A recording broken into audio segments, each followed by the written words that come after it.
আপনারা কি কখনো এমন অভিজ্ঞতা লাভ করেছেন যে কারো কথা শুনেই কোনো সিদ্ধান্ত নিলেন কিন্তু পরে জানতে পারলেন যে আসল সত্যতা সম্পূর্ণ ভিন্ন ছিল? আমরা যে পৃথিবীতে বাস করি তা সত্যিই জটিল। একে অপরের পরিস্থিতি পুরোপুরি না জানার কারণে ভুল বোঝাবুঝি জমে ওঠে, আর সত্য সহজে প্রকাশ পাও না। রাজা সলোমনের সময়ে এক রাজাবলি অধ্যায় ৩ দুটি নারী ছিল। এই নারীরা একই বাড়িতে বাস করত এবং প্রায় একই সময়ে সন্তান প্রসব করেছিল। কিন্তু যখন এক নারীর শিশু মারা গেল তখন সে গোপনে অন্য নারীর জীবিত শিশুর সাথে নিজের মৃত শিশুকে বদলে দিল। দুই নারী নিজেদের সন্তান দাবি করে রাজা সলোমনের সামনে হাজির হল। এমন পরিস্থিতিতে যেখানে কোনো সাক্ষী বা স্পষ্ট প্রমাণ ছিল না, সলোমন আসল মাকে খুঁজে বের করার জন্য এক অসাধারণ পদ্ধতি ব্যবহার করলেন। যখন তিনি বললেন, জীবিত শিশুটিকে দুই ভাগ করে প্রত্যেককে অর্ধেক দাও, তখন আসল মা শিশুটির জীবন বাঁচানোর জন্য তার অধিকার ত্যাগ করলেন, আর নকল মা বললেন যে শিশুটি মারা গেলেও তার কোনো পরোধা নেই।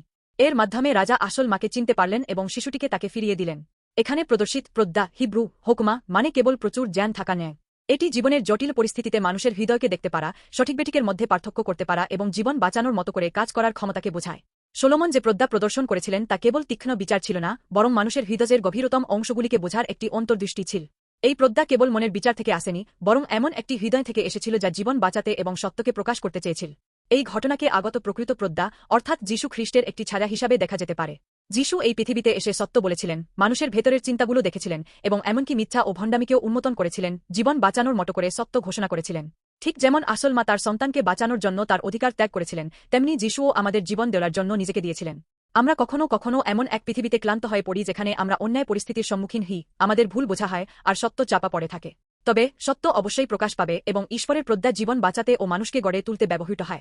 আর এই প্রজ্ঞা যীশু খ্রিস্টের মাধ্যমে আমাদেরও দেওয়া যেতে পারে। তিনি আমাদের দুঃখকষ্ট জানেন, তিনি আমাদের অশ্রুতে আমাদের সাথে আছেন এবং শেষ পর্যন্ত তিনি এমনভাবে কাজ করেন যা আমাদের বাঁচায়।